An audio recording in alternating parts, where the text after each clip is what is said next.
Ngayong araw mga ka-idol, ituturo ko sa inyo kung paano gumagawa ng emergency light.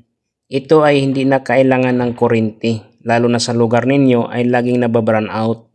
Ang gagawin nyo lang mga ka-idol, panoorin mo ang video ito para makakuha ka ng idea. Ito ay hindi din delikado para sa mga bata kasi hindi tayo gagamit ng gas. Ang ginagamit lang natin dito, tubig at mantika. Sa ganitong paraan ay malaking tulong na din sa inyo lalo na sa lugar ninyo ay laging nagbe-brown out. Hindi mo na kailangan pumunta sa siyudad para bumili ng gas. Ito kasi wala ng gas. Okay, ang unang ihanda ay tubig mga ka-idol. Kahit anong klaseng tubig ay pwede. Kung tubig sa ilog, pwede din. Tapos fuel. Importante yung fuel mga ka-idol. Kung wala kayong fuel, pwede naman yung sigarilyo. Ayan, mantika. Pagkatapos niyan yung cotton buds.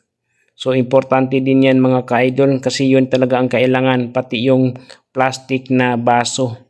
Kung wala kayong plastic na baso, pati yung lighter, ayan, pwedeng posporo, pwede din yung baso niyo mismo na yung glass. Okay, yung plastic baso na yan mga ka-idol, ihanda niyo yan. Tapos, kung kumuha ng foil. Ang gagawin sa foil mga ka-idol, lukot-lukotin mo yan, tupi-tupiin mo yan, parang gikumot-kumot. Tapos lalagyan mo siya ng cotton buds, kahit isang piraso lang. Okay, ngayon ipapatayo mo yan, parang hinihigpit mo siya doon, dinidiin mo. Para hindi matumba yung cotton na yan, cotton buds na yan. Okay, pagkatapos mga ka-idol, ilagay mo sa baso. Ayan, dapat label lang din yung cotton buds doon sa bunganga ng sa baso. Tapos lalagyan mo siya ng tubig. Ang paglagay sa tubig hindi puno, ha? Yan panoorin mo kung saang label siya. Kahit konting label lang mga ka-idol ha, hindi siya puno. Ang tubig kasi, ito ay nagbibigay na kumbaga kinokontrol niya ang apoy na hindi bumaba yung tubig na yan.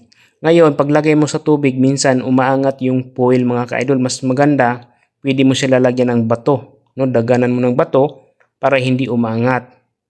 Ayan. Tapos, konti lang yung tubig ilagay dyan. Hindi pwede iabot doon sa cotton mga ka-idol ha, yung tubig. Hindi pwede iabot doon sa may bulak niya. Tapos maglagay ng mantika. Paglagay sa mantika mga ka-idol, okay lang yan. Babasain mo talaga yung bulak ng cotton buds na yan. Kasi paglagay mo ng mantika dyan sa tubig, kusang lulutang lang yung mantika.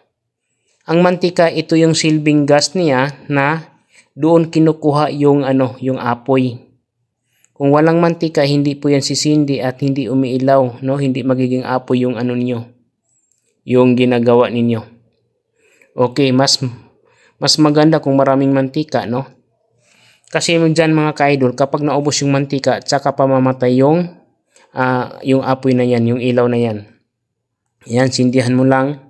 Okay, tsaga-tsagaan mo lang, Minsan matagal siya magsindi dahil sa mantika na ginagamit niyo. Ang ginagamit ko ay vegetable na mantika. Ayan. Ayan na mga ka-idol. Ang kagandahan pa dito, siyempre sa lugar niyo laging nababrown out. Panalo ka talaga dito mga ka-idol. Hindi mo kailangan ng gas. Ang kailangan mo lang dito ay mantika. Saka hindi siya delikado. Una dyan mga ka-idol, hindi siya nangangamoy.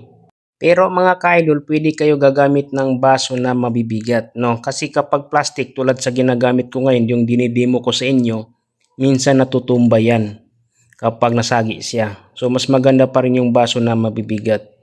Ayan, naglagay ako doon sa hagdan. Okay, tapos doon naman sa kusina, sa kitchen mga ka-idol, sa lababo. Ayan, dyan ko na ilalagay siya. Okay, tapos pinapatay ko yung ilaw. Ayan, isang ilaw pinapatay ko. Tapos yung isa pinapatay ko. Sa taas hindi ko napatay. Okay lang yan. Demo lang naman to. Mga ka-idol, maliwanag yan Pero pag sa bukid talaga, sobrang liwanag na yan. Okay, ngayon, ganyan yung buga ng apoy niya. Medyo mausok siya mga ka-idol pero hindi siya nangangamoy ng gas. Hindi siya nangangamoy ng mantika. Natural lang talaga siya, wala siyang amoy. Yan Yung apoy na yan mga ka-idol, mamatay lang siya kapag naubos na yung mantika na nilagay dyan. Kasi dyan siya kumuha ng supply para tuloy-tuloy ang kanyang ilaw niya. Yan Yung langis mga ka-idol, yung mantika, sinisip-sip ng yan, ang apoy. Yan. So, depende sa inyo kung gaano karami ang langis or mantika na nilagay ninyo, depende yan. Kasi mga kaidol, sa ganyang karami, kaya niyang ubusin yan sa loob ng 1 oras or 2 oras. So, ganun siya katagal, no? Kapag ganyan karami ang mantika.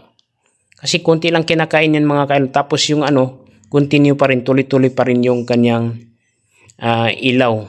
Okay?